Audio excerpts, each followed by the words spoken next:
अस्सलाम वालेकुम, आदाब, खुशामदी दोस्तों। आज के हमारे शो एक कप चाय इब्राहिम शेख के साथ में आपका स्वागत है। और हमारे शो के स्पॉन्सर है सिल्वर लाइन कंस्ट्रक्शन और अनेक फाउंडेशन। एक नहीं अनेकों।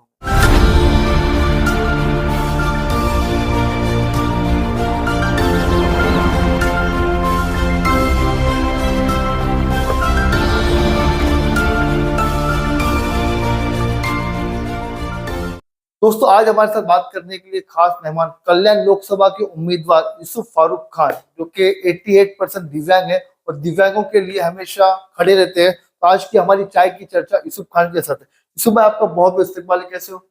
अल्हम्दुलिल्लाह, अल्लाह का एहसान है। आपका भी शुक्रिया, आपने मुझे चाय के ऊपर चर्चा के लिए बुलाए, उसके लिए बहुत बहुत शुक्रिया। कैंडिडेट हो हमारे लोकसभा के, तो हमारा फर्ज बनता है कि आपको बुलाना। जी तो जी। सर, मैं जानना चाहूंगा आपसे कि कल्याण लोकसभा एक बहुत बड़ा क्षेत्र है, उसमें आपने कंटेस्ट किया है उम्मीदवारी में। तो आपकी क्या सोच है, आपने किन मुद्दों को लेकर इस इलेक्शन को लड़ रहे हो? सबसे पहले तो मैं सभी कल्याण लोकसभा मतदार संघ के जितने भी मतदाता रहते हैं, जी।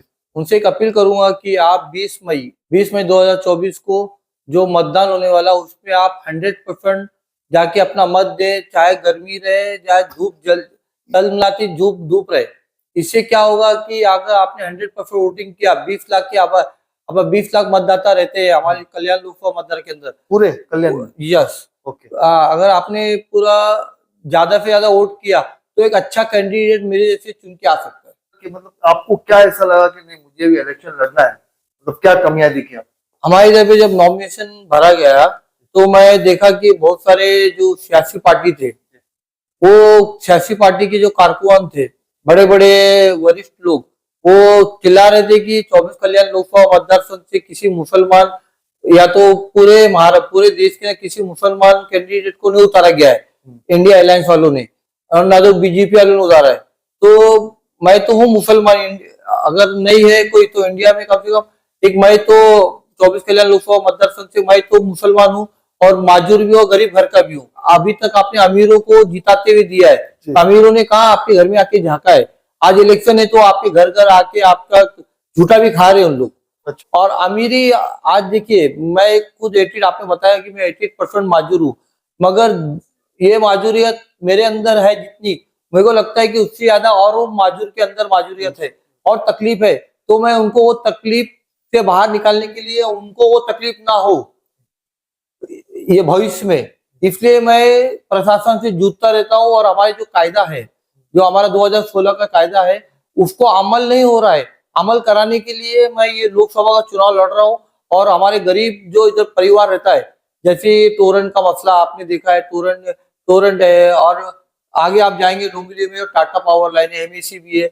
अगर इन्होंने मुझे जिता के दिया तो मैं इंशाअल्लाह, अल्लाह बड़ी बात नहीं करता हूँ, 100 यूनिट माफ करवा दूंगा। अच्छा।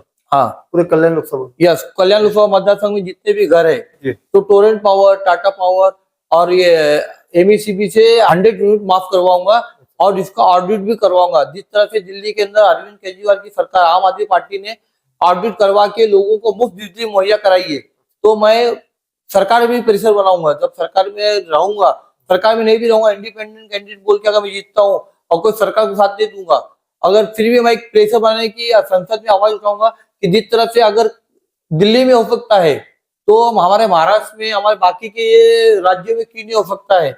इसलिए मैं आवाज उठाऊंगा इंशाल्लाह। आपके दिव्यांगों के मैं देखा हूँ कि आप उनके साथ लगातार उनके हक में लड़ाई करते हो, हक मांगते रहते हो। तो दिव्यांगों के लिए क्या कमियां है? मतलब जो मुझे तकलीफ है उससे कहीं ज्यादा मेरे भाई दिव्यांग को तकलीफ है। उनकी तकलीफ को समझते हुए और गरीबों को समझते हुए मैं इस हद तक जाता हूँ कि भाई उनको उनका हक मिलना चाहिए। उसके लिए आपने देखा रहेगा कि मेरे ऊपर केस भी होते और मेरे ऊपर आरोप भी होते, तो मैं ये आरोप और केस से डरता नहीं हूँ, क्योंकि हक की लड़ाई है। हक की लड़ाई के लिए मैं कुछ भी करने को तैयार हूँ। पहले बात तो अगर आपने काम किया है तो आपको करोड़ रुपये क्या प्रचार करने की जरूरत ही क्या है? करोड़ रुपया लगा के, लोगों को बुला बुला के, लोगों को पकड़ पकड़ के आप प्रचार क्यों कर रहे हो? अगर लोगों, अभी देखिए आपने देखा रहेगा मेरे रैलियों के अंदर बहुत माजूर आने को तैयार होते हैं। मैं ज्यादा माजूर को तकलीफ देना नहीं चाहता हूँ, कि मैं खाली एक ही ऐलान करता हूँ कि अगर माजूर मेरे साथ में आएगा तो उनको मेरी से ज्यादा तकलीफ होगी। मेरे पास 2 व्हीलर है, आपने देखा है, और वो 2 व्हीलर पे मैं लोगों को काम करता हूँ, यहाँ से लेके पूना तक वो 2 व्हीलर पे जाता हूँ, ताकि हमारे पूना में हैंडी कमिश्नर बैठता है, उनसे लड़ता हूँ, उनसे झगड़ता हूँ, उनसे उनसे मैं बोलता हूँ कि अगर कायदा बना है तो अमल में आना चाहिए। अगर वो माजूर मेरे साथ में आ सकते तो आपके साथ में आम पब्लिक क्यों नहीं आती? अगर आपने काम किया है, आप आप लोग बहुत आप डंका पीट रहे कि हमने काम किया है तो आपने करोड़ रुपया क्यों खर्चा कर रहे हो? आप देखे रहेंगे प्रचार रैली के लिए बड़ी बड़ी टेम्पो घूम रही है, उसपे एलईडी एलसीडी लगा लगा के लोगों को प्रचार किया, हमने ये किया, हमने वो किया। अरे किया है तो क्यों लोगों को घुमा रहे हैं आप लोग? किया है तो काय के लिए ये सब दिखावा कर रहे हो? लोग खुद आएंगे आपके पास। और आज आपने देखा कि नफरती, इनको मालूम है कि हम काम के दम पे और लोगों को गुमराह नहीं कर सकते, इससे हम भाइयों को लड़वाना चाह रहे हैं इन लोग। अच्छा, हाँ, ये भयानक, मतलब धर्मवादी जो देते अपना धर्म की जो राजनीति कर रहे लोग, गलत है ये। हमें विकास का राजनीति चाहिए, डेवलपमेंट का, मगर यहाँ डेवलपमेंट का नामो निशान नहीं है। यहाँ खाली क्या जो पैसे उन लोग कमा के रखते उसका 10% खाली बांटेंगे। अभी 10% बांट के वापस वोट कर और बटोरने की लोग कोशिश करेंगे, मगर पब्लिक शानी हो गई है। सुबह जैसे कि आप मुमरा शहर में, तो मुमरा के ऐसे कौन से मुद्दे हैं जो आपने सोचा कि जीतने के बाद सबने पहले ही करना है? नहीं, मैं मुमरा की बात नहीं करूंगा, नहीं, क्योंकि 24 कल्याण लोकसभा मतदान ठीक है, वो तो है, लेकिन आप हाँ। मुमरा शहर में रहने वाले हो, तो आप यहाँ पे आपको ज्यादा मालूम होगा जी, कि यहाँ की कमियां क्या है, यहाँ पे तकलीफ क्या है। सबसे पहली तकलीफ तो यहाँ पे ये है, मुमरा के अंदर बच्चों को खेलने के गार्डन नहीं है, और हमारे गार्डन भी नहीं, प्ले ग्राउंड भी नहीं। नहीं, गार्डन नहीं है और प्ले ग्राउंड नहीं है हमारे भाइयों को खेलने के लिए। तो और एक स्विमिंग पूल जो हमारे पैसों की लागत से बनाया गया है उधर पे हो? ये एमए मिली में अपना मौलाना भारत रत्न मौलाना अब्दुल कलाम आजाद नाम से स्टेडियम बनाया गया है, मगर वो स्टेडियम मुमरा वाले नहीं आते हुए बाहर के अमरनाथ के डोंबिवली के लोग आके उसका लुफ्त उठाते। और हमारी बदनसीबी ऐसी है कि हमें मेरे ख्याल से साल में सिर्फ 2 महीना वापस नहीं मिलता है, बाकी का कुछ ना कुछ उधर पे प्रोग्राम लगाया जाता है, वो अपना इलेक्शन का लगा दिया जाता है, तो इलेक्शन में बाहर रखा जाता है लोगों को। कभी कोविड सेंटर बना दिया जाता, तो हमारे लोग जाएंगे किधर? मुंबई के लोग।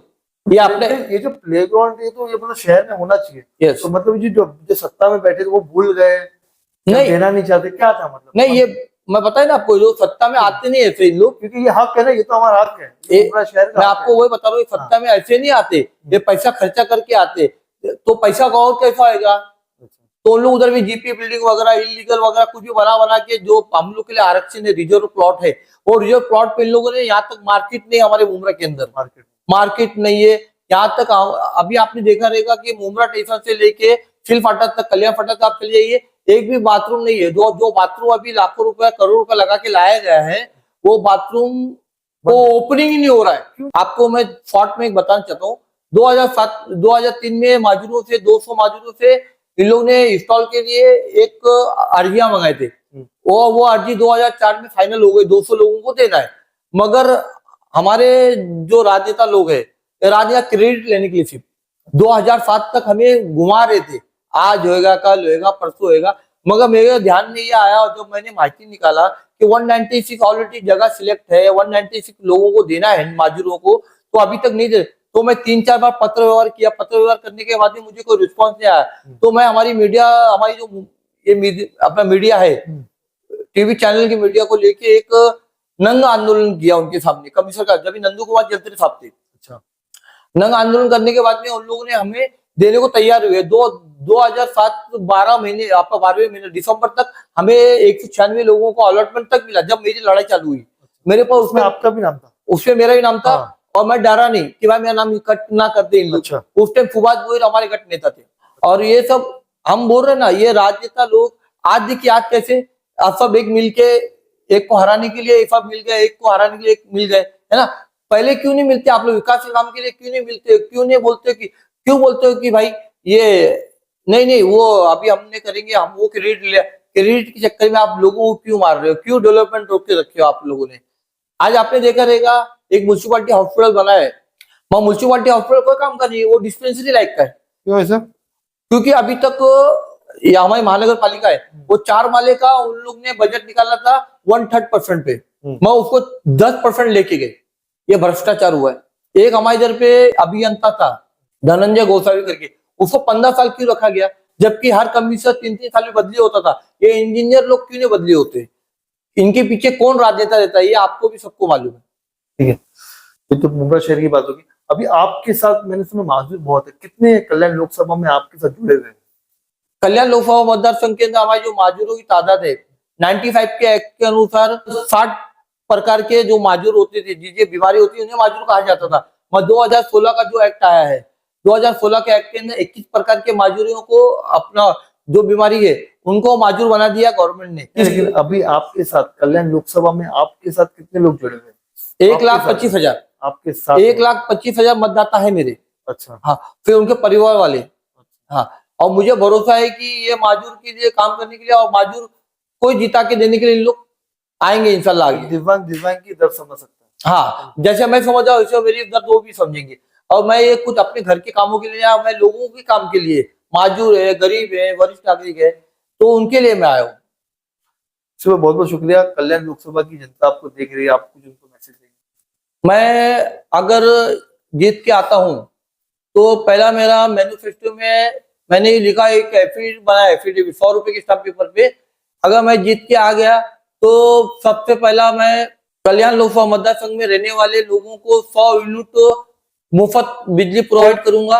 और दूसरा मुद्दा ये, जितने भी हमारे कल्याण लोकसभा मतदार संघ में रिक्शा वाले रहते हैं उन्हें हर साल 10,000 रुपए सम्मान निधि बोल के दूंगा, अब दिलाऊंगा।